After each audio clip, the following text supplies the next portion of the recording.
Hi, I'm Sportster Paul. We're here with our third impression of MasterCAM. Good news, the angled parts on this test part that my buddy Dave made, MasterCAM's the only program compared to SolidWorks CAM by CAMWorks, Bobcad CAM, or Visual Mill that was able to do those slopes and didn't need little sketches or little kludges or anything. It just kind of did it right. Hopefully I'll be able to repeat it because I'm having the same problems with the complexity. I got into trying to make the bottom setup in my rehearsals. Can't do it. I can't. The simulator chokes. So more study for that. But today, let's see if we can at least finish the top of this part. So let's go up and check it out. Here is where we are. Let's turn everything back on. Oh, not the way to do it. Turn it on like that.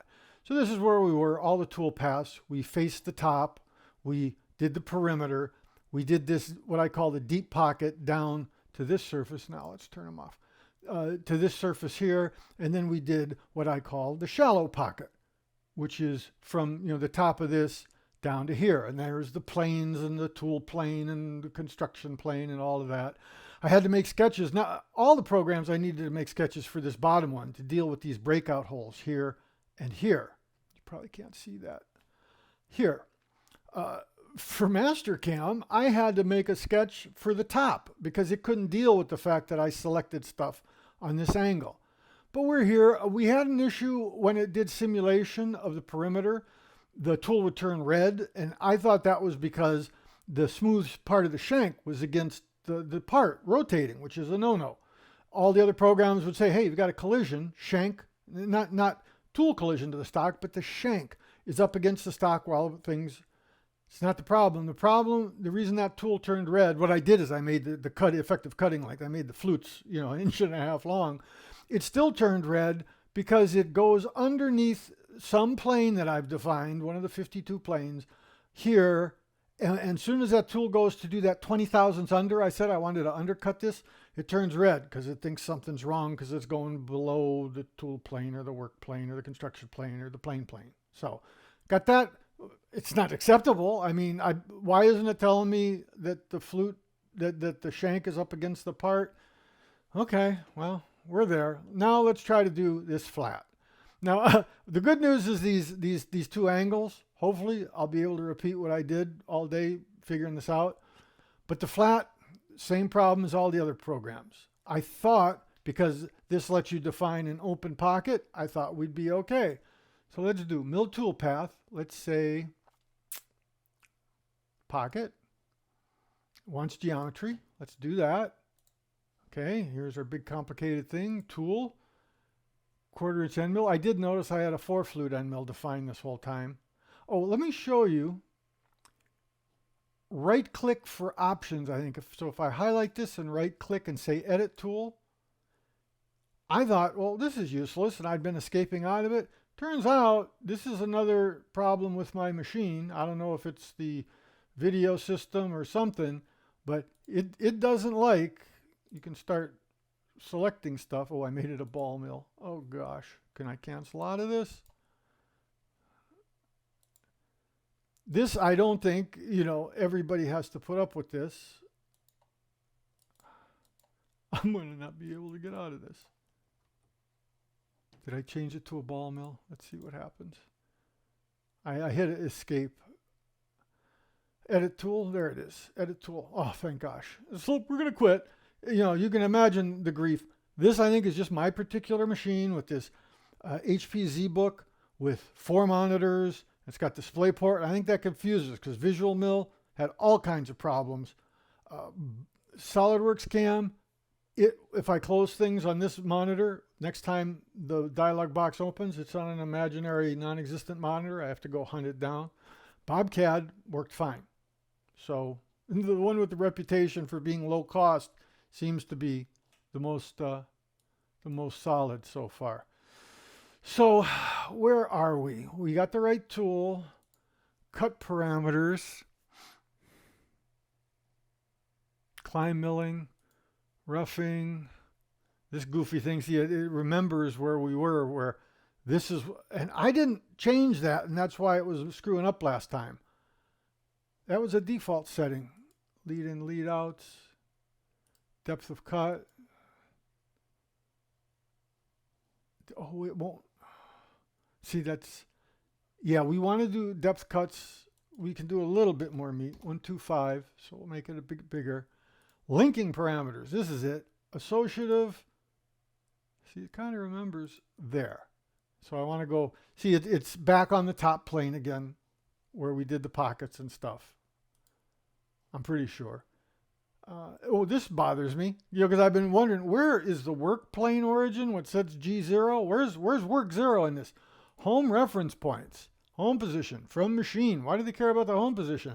I think this is all the G43, G54, whatever it is, where it's like, oh no, it's an offset. And you don't find part 0 with edge finders the way I'm used to watching my buddies 20 years ago.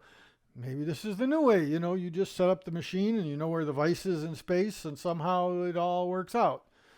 I don't know. I prefer to use my little tool probe and find it discreetly. But that worried me. Planes, MasterCAM front, Z0. I think this is going to be okay. There it is. All right. I can tell you the same problem. Oh, that's the whole point of this. Duh. Parameters. And it's in a funny place. I think it's roughing, cut parameters. Pocket type, standard. I want an open pocket. And I say, okay. And the toolpath gets dirty. And I'm all excited because I think, oh, now it's going to know that it's got all these open sides to come in from. And it'll do the edges. And I say, yeah, redefine that toolpath. And yes, accept it, whatever it is. And no, it hasn't done it. And I can tell you, if you do a machine simulation run, and fast forward, oh, it only did mine. See, it's not doing, well, the stock should be gone. Let's give it the benefit of the doubt. Let's do the whole setup here. Machine simulation, run, thinking, fast forward. So, right, it keeps the edge of the tool to the edge of here. It leaves these little pillars in the corner. I'm like, oh, darn. I thought the open pocket. It occurs to me that as a programmer, the way to solve that would be, let me identify these edges. Let me identify the open edges. So it's like, no, that's not quite going to be it. What was next? Parameters. I didn't want to give up. Here, down here, use open pocket cutting method. Oh, well, of course. So do that. Say yes. Dirty toolpath. Let's see it. I'm tired of doing this. Let's do it that way. Accept the toolpaths. Same problem, right? They're not going far enough. So that didn't do it. So then got me to say, well, I said, let's not check anything. I don't know what the heck is going on. And do that. Oh, see, that's nice not having that. And at first I got excited. Oh yeah, now it's going outside. It might even get the corner of the stock here. But it also noticed here and here, it carves. Like always, these programmers love sailing through your solid model. That never seems to upset them that, hey, maybe something's wrong if we're carving up the solid model. So close, so close, but no cigar. Probably user, operator thing, but it's so complicated, I don't think I'll ever find it. I'm going to make this back into standard. In fact, I think I'll just make it a regular pocket. I'll say okay. I won't even bother with the toolpath yet. Let's do a save file. It saves so quick, right? But it did take a minute and something to load. And when I did save as a copy to make this test part number 3, it's I just can't get over MasterCAM -3. That's how this one's going to end up. Started at -2. When I did save as a copy, a minute and 45 seconds to do that. All right. That alone would make me be a little hesitant. What were we doing? Did we do our save? I think we did. And it's so snappy. See, saves in an instant. Maybe it's taking the contents of my network storage and everything that I've done in my lifetime and sending it back to Connecticut. I don't know what it's spending all its time doing. What are we going to do? New sketch. Got to kludge up a sketch. Go here. Make a sketch. Oops, get out of that. And come light this point up. No, that point. Make a nice big flat plane. We got to do this in the others, most of them. Say that's okay. Light the point up, remove its coincidency, if that's the way to say it. And you can, oops, no, not until we get out of the whole command. Now I think we're out of the command. Now we can do that. Kind of look at it from above.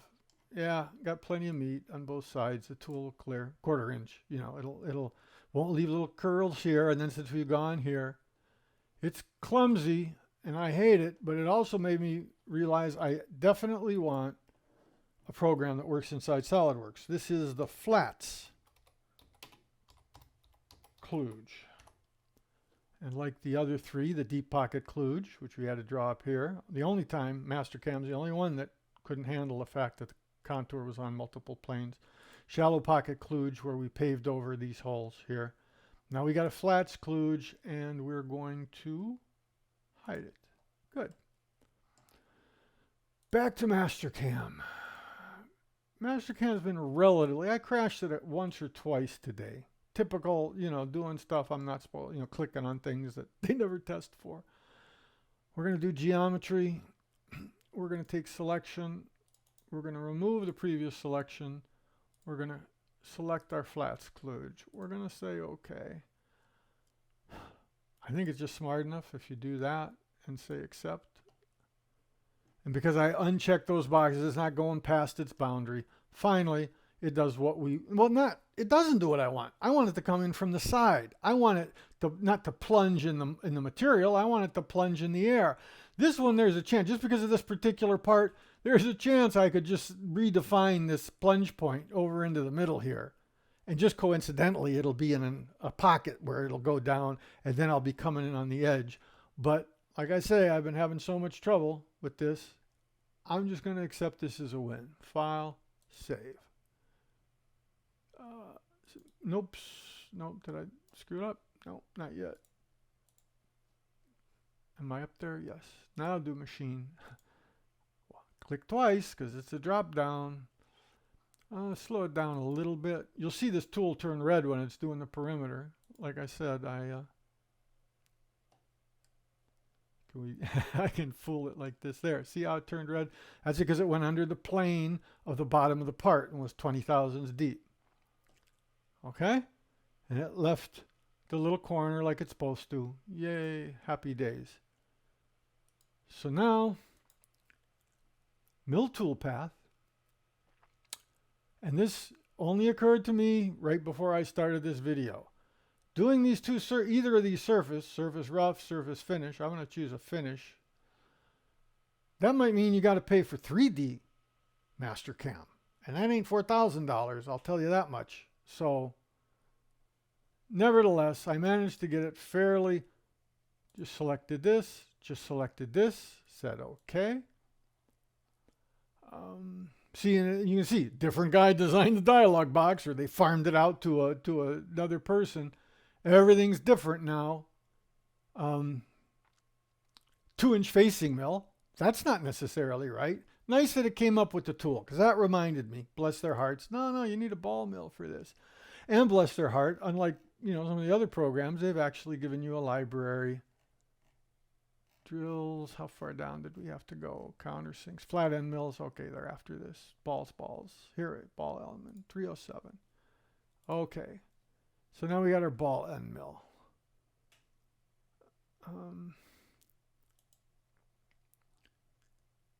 Well, we'll stick with it.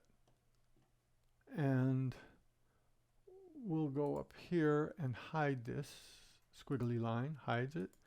Go here, where are we? Why can't I see the tool? Oh no, the tool path was there. No, it's hard to see. See, they're going up and down. And notice how they overshoot, like all the other programs. I got to move this so you folks can see. All the other programs would leave a little cusp of material here. Because of the math they were doing, where the center of the tool and the center of this edge that's tapering down. MasterCAM is the only program that was smart enough. Although I did 3D extents on Bobcat and it fixed it. So I shouldn't say that. It just happened right away, and that just delighted me. So, okay, they're in the wrong direction. The other thing MasterCAM did right is it runs them all the way down, It runs the ball mill down to this surface. So it's going to get the smallest little cusp or scallop, if you will, right here in the corner. So, hey, that's really cool. Now let's do our parameters and get a completely different dialog box to learn. Surface parameters. What was in here? Finish. Okay, step overs.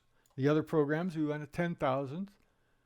We'll do zigzag, although you probably do just zig one way to get better surface finish. Oh, and this was the other problem. Fix it here, 90 degrees.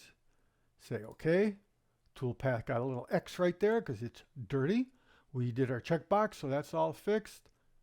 And look at that. Not only does it go all the way down and make that the smallest scallop, but it overshoots here so that it doesn't leave that little bit of stock on this one edge, unlike all the other programs. So yay, MasterCAM. I really, don't want to have so much trouble with this program. Okay, machine sim, oops, no. File, save. Machine simulation, no, not again. Top settings, run. Let's do it from the beginning, pretty fast. We know it turns red. You'll see it turn red with this ball mill too. Does it flats? Oh, it didn't. This bothers me. When in rehearsal, it turned red. I assumed, oh, maybe it started from up here and then went this way. For some reason, it's happy now. This is and that bothers me, right? Why did it act different in rehearsal? Why did the tool turn red for a flash? I assume it was the fact that the flutes were too deep. And let's see if we can fix that, just to show you the grief. We are a little ahead of schedule, and that's because I tried to do the bottom for 2 hours today and could not understand how to make a setup and not have the simulator not work. And so that's going to be, what do you call it, a lifeline? I got to call my buddy who's used MasterCAM for decades and ask him. Tool, and now we know it's got this goofy problem. And set the overall length, set the length of the cutter. Let's just make it 1 inch. And then down here, I just happen to know, you can just barely, see it's underneath. But it's not apparent, but if I hover over it, the word finish appears temporarily, and I can go like that. And then I think toolpath is dirty, did its thing. See, now it's longer up here. So that's good news. File, save. We're going to call it quits early. Have an early day today. Machine simulation, no. See, because I have the same problem over and over. It's run. Here we go. See, there's that long tool that I thought would fix it turning red. No. So run.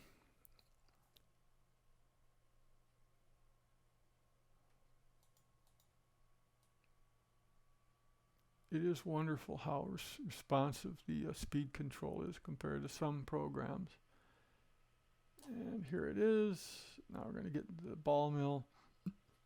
Excuse me. There's the finished path.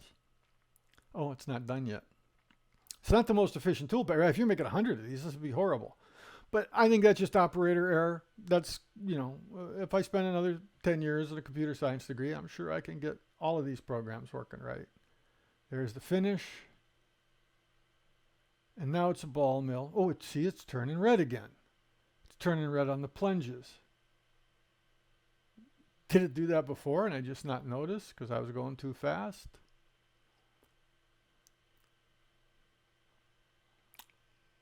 I thought we were done. 19 minutes. You know what? I've just had it. Nothing working the way I want. Any other time, SolidWorks CAM was the first one. There, the trick is they turn them all off, right? All the collisions are turned off, and you think, oh, look, no problems. So then you turn them all on. Collision of the tool, collision of the shank, collision of the holder. And then you see, oh my gosh, this thing's banging all over the place.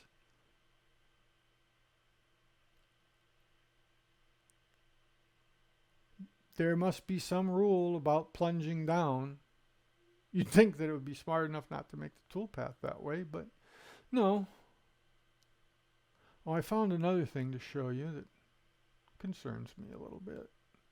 Okay, so like I say, here's where you can see there's no little scallop right here going down along that edge. And in here, actually that's too good to be true, isn't it? I don't think that ball mill could do that. So that's a little concern, how that could happen. Did it go into the part here and that's supposed to be red? See, I don't trust this program. I would never use it because I don't know where part 0 is. I don't know what it's doing to me. Did it honor this surface or did it just carve down through it? Let's restart.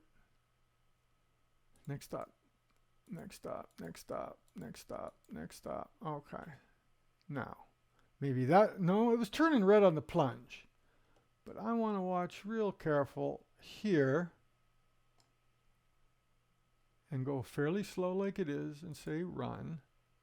Yeah, see? It's ruined the part, but they're not showing us. It did honor the surface by going too far down into it. Do I want to mess with this thing? Let's do the quick thing. It's kludgy and goofy. In geometry, we're going to add that and say, so now hopefully it'll honor that as material, because it certainly doesn't honor your solid model. None of these programs do. Oh, we'll just carve that up. You don't care about that, do you? Toolpath's dirty. Thank you. Yes, accept. See, now it wants to do the whole thing, wasting an enormous amount of time. But I think, go top setup, machine simulation, run, fast forward, there we go. And now you don't see those, I guess they'd be gouges. Should have ran a report, huh?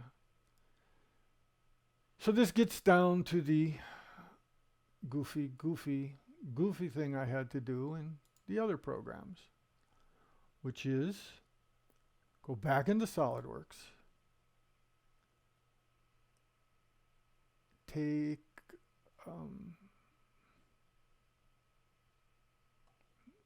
this surface, make a sketch, take a corner rectangle here, that big, and a corner rectangle, come on, here, that big, and say accept. What do we get out of the rectangle? Say get out of the sketch. This is the, I think I've been calling it slopes kludge, bam, and hide them.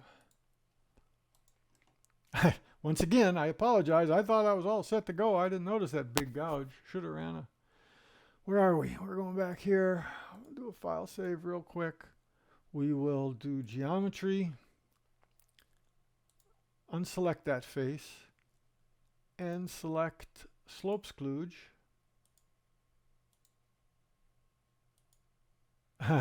It won't, unlike the other programs, it won't let you, because that's not a surface. That's a sketch. So, okay, let's just let it do back like it was ruining the part. Go here, go up here.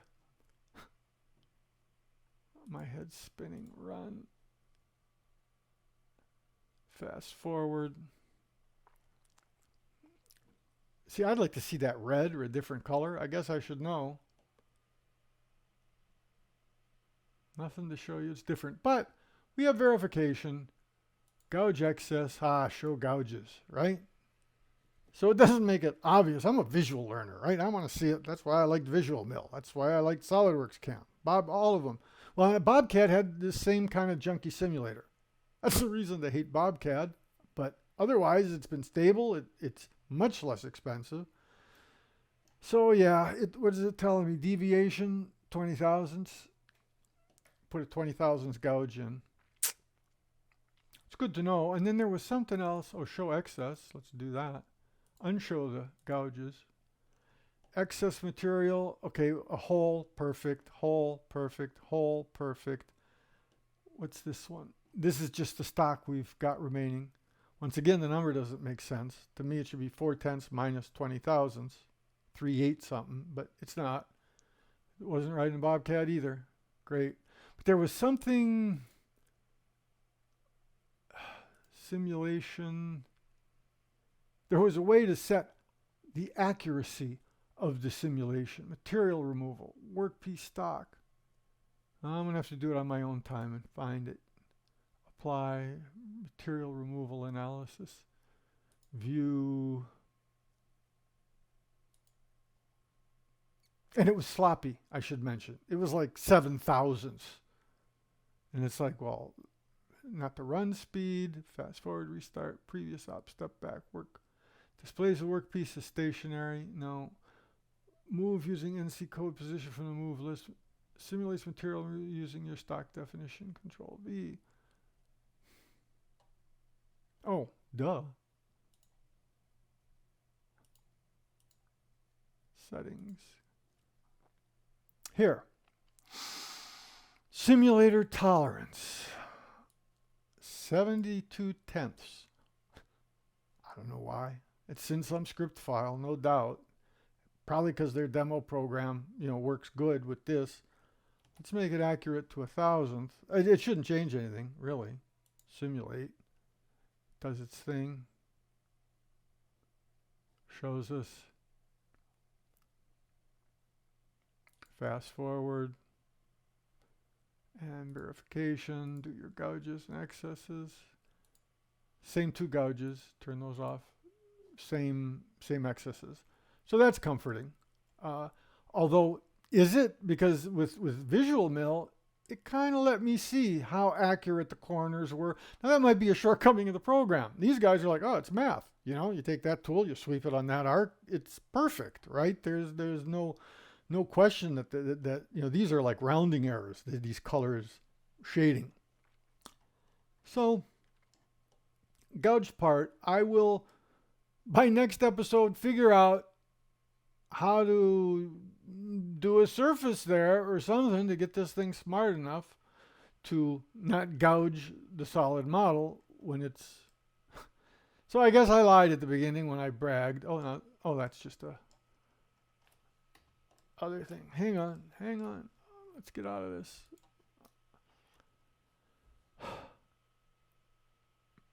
What a shame, huh? Okay. Well, I thought we had a clear advantage with MasterCAM making a beautiful toolpath, right? No, look at it carefully. And this is the problem. The simulator didn't have red where it was gouging. You have to run that little report and you get a little text box. So I don't like the simulator in Bobcat or this one. So we'll see what happens. I'll do a little more on my own time. I'll try. I got to call my friend. It's like, how do I do a setup? I thought it would be machine groups, add a new toolpath group. That doesn't work. I went down that road. Then I look at like the only program. I've had to go watch tutorials. Oh no, you do a new machine group. But then like the stock goes away. How do I represent that this stock, looks the way it does at the last here where it's got, I don't know. Here we are. Okay. Enough is enough. I will see you folks next time. We will work on it on our own time a little bit and try to fix out these couple problems. Like I say, my impressions aren't very favorable, but new user, non-machinist, there's a reason like 80% of the metalworking people use MasterCAM.